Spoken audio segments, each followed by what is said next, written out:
Like an Earthquake, a short story by James Hitt. Copyrighted 2020 by JV Books. Narrator, James Hitt, author. When I was 17, I often obsessed about love and sex, especially sex. But I didn't know diddly squat about either. What teenage boy does, unless he's Romeo Capulet, and he's only a character in a play. Sure, I'd had crushes on girls. I even took a couple to the movies. But I gleaned my knowledge of female anatomy from men's magazines and Vargas calendars. Once in the 8th grade, I kissed a girl at a party. 6 of us, 3 boys, 3 girls, hid behind a house to play spin the bottle. My turn arrived, I twirled the bottle, which revolved 3 times before the neck pointed at Barbara Rushing. Half a head taller than I, she had developed beyond her 14 years. When I kissed her, she responded as if she liked it. Our relationship ended before it began. Her father was a Baptist pastor whose fire and brimstone personality erected a sign, "Boys Beware." At the time, my mother and I lived alone in Dallas on Beacon Street. The boarding house, a 2-story frame, 40 years old, smelled of rot and mildew. Even though we lived on the bottom floor, water stained the ceiling. The wood flooring was warped so badly that crossing from one side of the room to the other was like a hike through hill country. At night, after we turned out the lights, cockroaches scurried across the floor like a conquering army. If I got up during the night, they crunched under my feet all the way to the bathroom. We battled rats, too. We set traps in the kitchen and on the back porch. Day and night, they snapped with a loud clack and a death squeal. Beside the vermin, the walls were so thin we heard those who lived around us as if they camped in our living room. Across the hallway, Mrs. Smith, a divorcee, entertained different men 3 or 4 times a week. Moans emanated from her apartment at all hours. Above Mrs. Smith lived an elderly couple, the Nestlers, both in their late 70s. Mr. Nestler suffered from a bad heart, and his heavy breathing pervaded our apartment like winter wind. The worst were the couple who lived above us, the Bartolettis, whom Mom called the Bickersons after characters on a radio show. They fought over money and over his infidelities. Sometimes their arguments ended in blows. Residents called the police, but their intrusions failed to halt the mayhem, so the Bartolettis continued their assaults on one another and indirectly on us. Mr. Bartoletti delivered Lone Star beer. Often, while on lunch break, he parked his delivery truck in front of our apartment building. When I met him on the porch or the sidewalk, he'd wish me good day, but with his dark hair slicked back, his heavy eyebrows, his brooding nature, he reminded me of a hood in a gangster movie. He asked me to call him Nick, but he was over 30. I couldn't call anyone that old by his first name. One evening I arrived home from school to encounter him leaving our apartment. I asked Mom why he was there. "He and his wife are having trouble. She's gone to visit her mother." He asked for my advice. I told Mom I feared her getting involved. "We just talked. Nothing to get me in trouble." Despite her fondness for Nick Bartoletti, Mom hated the apartment as much as I. She often talked of buying a house, a 2-bedroom with a lawn where she could plant roses. At best, she was a romantic optimist, at worst, delusional. On her salary, we barely made ends meet, and a savings account was for those far more fortunate than we. I worked an occasional weekends mowing lawns, but when I suggested I get a part-time job, my mother vetoed the idea. "You'll not throw away your tomorrow for a few dollars today. School is the most important thing. We'll make do." We had lived at that apartment so long I remembered no other place we ever lived. In those days of my mercurial youth, I thought the world immutable, frozen, unchangeable. Although each year I grew older, each year I moved up a grade in school, each year the world made another circle of the sun. The pace was so leisurely I barely took notice. Time marched on, but at quarter cadence, so slow the world never appeared to change. Such an idea is an illusion of youth. Life does change, sometimes cataclysmically, like an earthquake that rumbles from deep inside the earth to crack open your life in quite unexpected and indelible ways. I learned that lesson one Friday in late May, 1949. When the bell rang at 3:15, signaling the end of my school days, I bolted from chemistry class. With only a week remaining until summer vacation, the teachers were ready as students for the school to end. No one assigned homework, and I never hung around after the last bell. The only after-school activity was detention. As I passed her classroom, Ms. Easley, my English teacher, asked me to step in.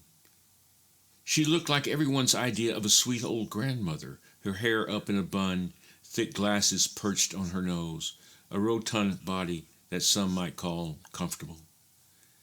But she assaulted students with conjugation of verbs and diagramming sentences. She once told me I was her best student, the best she'd ever had. Occasionally she passed along a book she thought might prove useful. I appreciated them all. They were helping me prepare for my senior year and eventually college, but her gifts were seldom exciting. One other person occupied the room. Mary Mavens scribbled away on an essay. We lived only a block and a half from each other. Besides sharing an English class, we also rode the same streetcar, but we seldom spoke to one another. To tell the truth, she was so good-looking she scared me. From the side of her desk, Miss Easley hefted a grocery sack. A few paperbacks lay on top: Great Expectations, Pudd'nhead Wilson, Rob Roy, all classics, the kind teachers say you should read. If these were like the ones Miss Easley favored, I dreaded reading them. That semester, she assigned House of Seven Gables. I loved to read, but I hated that book. I preferred Max Brand or Zane Grey or Edgar Rice Burroughs. Miss Easley pushed at her glasses. My neighbor thought perhaps a student could use these. Yes, ma'am, thank you. Run along, Jason. Have a good summer. I thought the last remark odd, since a week remained in the school year. But she was past 50. Old people were easily confused. As I headed for the door, Mary slapped the paper on Miss Easley's desk and ran after me. Her dress hugged her body, emphasizing her curves, especially her breasts and hips. She reeked of perfume, which surprised me since women like my mother use the stuff, not girls like Mary. She sure gave you a lot of books. You must be a genius. Here, you can carry this for me. She tossed her math book in my bag. I'm no genius. My throat was dry and my tongue heavy. I bet you never made anything less than an A in your whole life. Last month I got a B+ on the chemistry test. No kidding, B+. She was laughing at me. She wasn't being mean but teasing. I cracked a smile. You're cute when you smile, she said. You should smile more often. You're too serious. As we walked, we talked, or rather Mary talked. I don't remember much of the conversation. We waited for the streetcar across from Majestic Theater, where a poster displayed a dashing Errol Flynn thrusting a sword as if to impale anyone who passed. The movie, The Adventures of Don Juan, opened the previous Wednesday to rotating Krieg lights and appearance by one of its stars, Anne Rutherford. I love swashbucklers, almost as much as I loved westerns. I also admired Flynn's screen persona, his easy affability with women. I wanted to be like him. I guess about every guy I knew did. Mary studied the poster and the marquee that displayed the times. Gee, I'd love to see that movie. We could go tonight. Without access to a car, I rode the streetcars, which ran until 1 in the morning, so I could get us to and from the theater. In the back of my sock drawer, I kept a couple of dollars for emergencies. I made a quick calculation. Since Majestic was a first-run theater, the tickets cost 35 cents each. The car fare both ways, another combined 20 cents, popcorn and sodas 50 cents. I might have a few pennies left at the end of the evening. Sure, that'd be great, I said. We boarded our streetcar and dropped our tokens in the collection box. We didn't talk much because the trolley was so noisy. A block before our street, I pulled the overhead card. Once the trolley rolled to a stop, we exited the rear. I lived west on Beacon, she to the east. She touched my arm, and with a nod bid me follow. She must have sensed my reluctance. My mom won't be home for a while. We'll have the place to ourselves. Half a block later, we reached her apartment house. A sawhorse blocked the porch full of missing boards. The railing remained upright, albeit slats leaned at oblique angles. A handwritten sign nailed to the sawhorse warned, "Danger." I followed Mary down a gravel driveway lined with weeds. We climbed the back stairs that groaned under our weight. My gaze locked on Mary's behind as it swayed. I wanted to touch it, but I carried the bag of books. Even if I were unencumbered, I didn't have the courage or audacity. Mary unlocked her door, and we entered the kitchen, which smelled of boiled cabbage. Linoleum flooring was curled and cracked. Dirty dishes filled the sink. I set my bag on the counter among a half-dozen empty beer bottles and followed Mary into the living room. She flopped on an old couch whose covering was so threadbare the springs pressed against the cloth. I dropped beside her.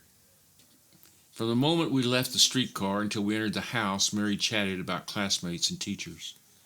But she grew silent and peered at me through languid eyes. She fell into me. Our mouths fused, hers opened, her tongue probing its way between my lips. She moaned, her hot breath filling my mouth. Taking my hand, she slid over her breast. I played with her breast for a good 5 minutes, all the time wanting to unbutton her blouse to caress bare flesh.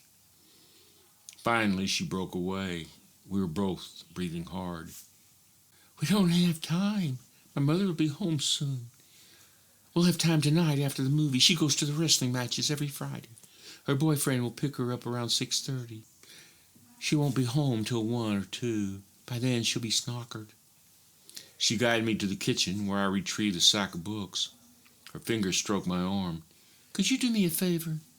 Miss Easley said I'd flunk English if I don't turn in the paper on House of Seven Gables. She said I had to get at least a B. You won't help writing your paper? I thought maybe you'd write it for me. Then I'd get a B for sure. We paused on the landing. I'll meet you at the bus stop at 7, she said. After the movie, we'll come back here. Did I understand Mary Mavens was using me? I was horny, but I wasn't stupid. We kissed. She let me feel her breast. Hell, I would have written the paper in gratitude for that alone. A block from home, I spied the black Plymouth parked in front of our boarding house. The car belonged to Aunt Clarabelle, my father's sister, who showed up only on holidays or if Mom asked a favor. As I reached our door, it opened, and out stepped Mr. Bartoletti, our neighbor from upstairs. He disappeared in the stairwell, muttering, "God damn it," over and over until he entered his apartment. I stepped inside to find Mom seated on the couch, hugging an overstuffed pillow. She offered a weak smile. Mom had turned 35 a month earlier. For her age, she was an attractive woman with a trim figure. She wore makeup even at night, removing it only when it was too late for anyone to drop by unannounced. But here, in the middle of the day, she'd scrubbed off the lipstick, the rouge, the penciled eyebrows. Her hair was disheveled, her eyes red and puffy. Aunt Clarabelle held the phone to her ear and glared at me as if I committed a crime. A spinster, she projected a stiffness that kept people at a distance. With me, she adopted a condescending tone, reinforcing the idea she was the adult, I the child. Aunt Clarabelle's cheeks puffed out. Hello, operator. Operator, are you there? Who's she calling, Mom? Hello, Ed? She was calling her brother, my father. When I was barely a year old, my father ceased to be an active part of our lives. He and Mom divorced, and he headed west. Since then, he made a dozen guest appearances, although his last was more than a year before. He was a specter who arrived at our doorstep unannounced, whose presence, once my mother allowed him in, dominated the room with his deep bass, his unruly hair, his penetrating eyes. He would take me for a burger and fries, and afterwards a double bill at the downtown Capitol Theater, which showed B westerns. He would bring me home, then he would be gone. On the first of every month, his child support checks arrived, and each year on my birthday and again at Christmas, I received a card with a $5 bill enclosed. My mother kept no photographs of him, no nostalgic memories, other than a framed marriage certificate, which she occasionally pulled from its hiding place, as if to reassure herself their union was legal. Ed, yes, I'm fine. It's not me. It's Minnie. She's coming to live with me for a while, but I can't take care of the boy, too. My father must have objected, and Aunt Clarabelle spoke more forcibly. Your son is coming for the summer, Ed. This isn't up for discussion. This is the way it is. For several mornings, Mom's retching woke me. She claimed she'd eaten bad fish, and I was not to worry. I understood now I should have worried. That's not an option, Ed. You're his father. Act like it. When Aunt Clarabelle made up her mind, no one could reason with her. She was a Gila monster who, once her teeth sank in, refused to let go. There's a train leaving at 9 tonight. It will arrive in Los Angeles 10 p.m. tomorrow. Your time. You be there, Ed. If you aren't, I'll have the law on you. I don't care if you are my brother. She slammed the receiver in the cradle. 9 o'clock tonight. I wouldn't even get the chance to take Mary to the movies. Mom, this isn't fair. I can take care of you. Aunt Clarabelle hovered over me. No, you can't. Why not? Female trouble. Those two words held a mystery for me and about every guy on the planet. I was out of my depth, a kid in a grown-up's world. The condition isn't life-threatening, but we can't have you underfoot. Your mother and I both agree. Isn't that right, Minnie? My mother dabbed her eyes with a tissue. I'm so sorry, Jason. I'm so very sorry. She sounded far away. What about school? I have a week left. Aunt Clarabelle crossed her arms over her chest. I contacted your school this morning. All your teachers have agreed you won't be penalized. You're going to live with your father for a while. I hate my father. At that moment, I hated him more than I hated Aunt Clarabelle. I hated him for deserting us. I hated him for not being around to handle problems like this. What you feel about him is unimportant. He's expecting you. If you put up a struggle, the one you hurt is your mother. With one argument for which I could muster no defense, Aunt Clarabelle vanquished my objections as she vanquished my father's. I grabbed the books and went to my room where I stuffed my leather suitcase until the sides bulged. In actuality, the suitcase wasn't mine, but my father's, so old and dry, pieces flaked off and stained the bed sheet. He had abandoned it as he abandoned my mother and me. If I were going to ride the train for over 24 hours, I wanted reading material. I spilled the books beside the suitcase. One title surprised me, Zane Grey's To the Last Man. I wondered how Miss Easily let that slip by. Ready to close my bag, I spotted Jane Eyre. The cover showed a man holding a young woman, her bodice ripped, her blonde hair billowing, the sea raging behind them. Covers like that promised more than they delivered, but I stuffed it in anyway.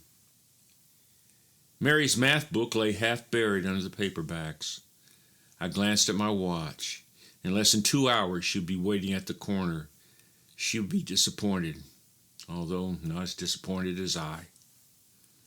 Still in her house coat, Mom waited at the front door along with Aunt Clarabelle, who clutched Mom's overnight bag.